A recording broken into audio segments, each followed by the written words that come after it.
AVRant and SVS have teamed up to bring you an unbelievable opportunity. Have you been dreaming of dual subwoofers?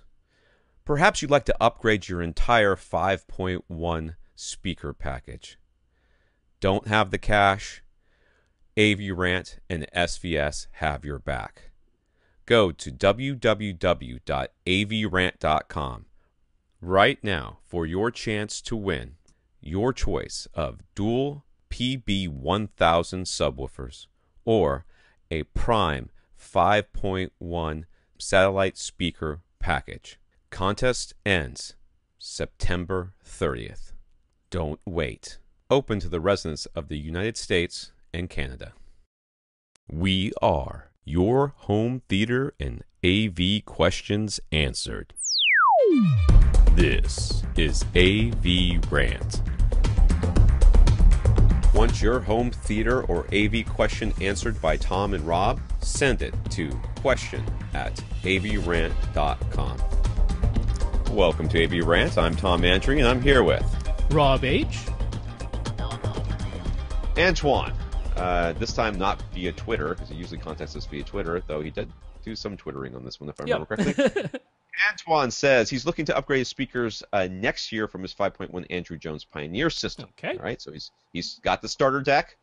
He's now ready to upgrade to Pro model. And it's not really that doesn't really work, but whatever. So, what's the advantage of going bipole-dipole for surrounds instead of bookshelves? He's considering EMPTek, but he isn't sure which makes more sense. The room is 15 feet long, with the seats approximately 3 feet from the back wall.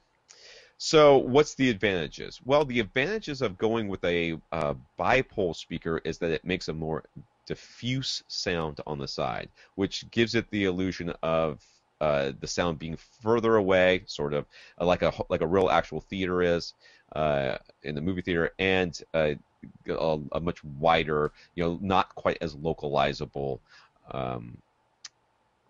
sound, which is kind of what everybody really thought we wanted for home theater for a very long time. And I was and am in some cases still am in that boat for side surrounds. Yeah. That being said, if you're going Atmos, you're no longer really supposed to have diffuse dipole bipole surrounds anymore. Everything's supposed to be monopole, front firing, regular old speakers. Yeah. Now, I mean, Tom just said bipole to be more diffuse, and it is a little bit more diffuse than a regular just forward-firing speaker. But in bipole, both sides of the speaker are playing in phase. It gives you wider dispersion. A dipole goes even further than that. In a dipole, the two sides of the speaker are out of phase, and you get a very diffuse sound. In fact, you get a sound where if you are sitting directly in front of that speaker, you hear nothing, because the two sides of the speaker being out of phase cancel each other out. You actually get a null directly in front of the speaker. So if you put that directly to your sides and they're very close to you, that can be a benefit because you're not having speakers blasting straight into your ears like headphones. Instead, you're sitting in the null of the dipole speaker and you're only hearing the reflected sound that's coming from around the room, which is going to be very diffuse. And the idea is that it more closely mimics the bank of speakers on the side of a full-size cinema. You go to a full-size cinema, you'll notice there's multiple surround speakers.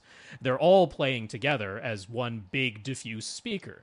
So if you have a small theater where the side walls are very close to you and you're going to have those surround speakers directly to your sides, a dipole isn't out of the question still, in my opinion, because if you prefer that diffuse sound beside you versus having the speakers firing straight into the side of your ears, that can be a benefit. But like Tom just said, if we're going Atmos, you're supposed to use monopoles. That being said, I don't want you to think that you have to be sitting very far away from a monopole speaker in order to enjoy it. I have had a 3-seater couch, and I sat in the middle, and the speaker was basically right over the side of the couch. It was right next to the side of the couch. And for me, that was plenty far enough away where it didn't feel like the speaker was blaring into my ear. Now, if I moved one seat over, it was way too much. But just having that one seat, as long as you're sitting in the middle, you get this nice, it's kind of, I don't want to say center image like a phantom center, but you get a nice three-dimensional sound that's happening both to your sides and behind you, as it kind of creates that surround sound around you and towards the front of the room. I don't think you have to be sitting that far away in order. What you really need to do is be sitting equidistant from both of them. If you can do that, and I think you're going to be okay. Or if the speakers are just basically a seat and a half away from you, or more on either side, and monopoles are absolutely fine. Elevated a little bit helps too. We're still suggesting get them about 2 feet, the tweeters about 2 feet above your head when you're sitting down, and that will help a great deal as well from not having a headphone type of effect. Yeah, and again, these are all like a lot of people can take these things as absolutes. They're not absolutes. No. You can absolutely fudge these numbers and do what you need to do. And have personal preference your personal preference. My rear speakers, they are not in the Atmos position. They just can't be. I have a door there, and above the door there is a soffit that has the AC duct in there. There's no place to attach these massive speakers that I have up there. So really, I am stuck for choice there. But so I make do with what I have, and it sounds pretty good, so I'm not going to complain too much about it. So, next he asks, he's also planning to upgrade to an Atmos receiver and add some overhead speakers. The room has open rafters, so it's simple for a new wire, but standard in-ceiling speakers won't work.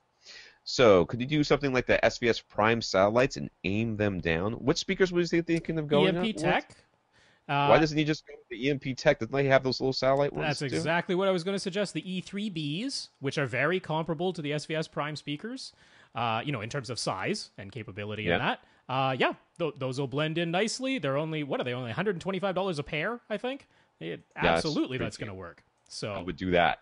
Yeah, $125 a pair. So those E3bs from EMPTek. So those can be your overhead speakers, no problem. And while he's running this wire, he did ask Rob via Twitter again to remind him where he could get that black jacketed speaker wire again. And that is where? Parts Express. So Parts Express, it's parts-express.com is their website. I recommend Belden, and that's the one that has the black jacket over there. So Belden speaker wire. You'll find that it is rated for either in-wall or direct burial when it is the black jacket, but that's totally fine. They're going up the rafters. Maybe they're going behind the walls anyway. So there you go. You don't have to bury them, but you can. That's right. All right.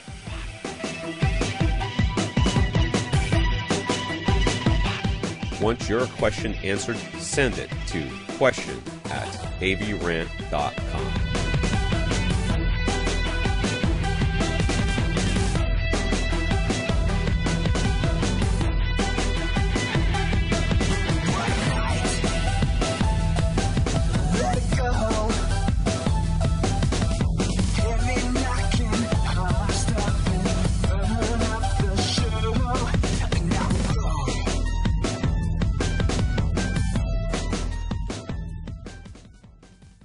This is AVRant.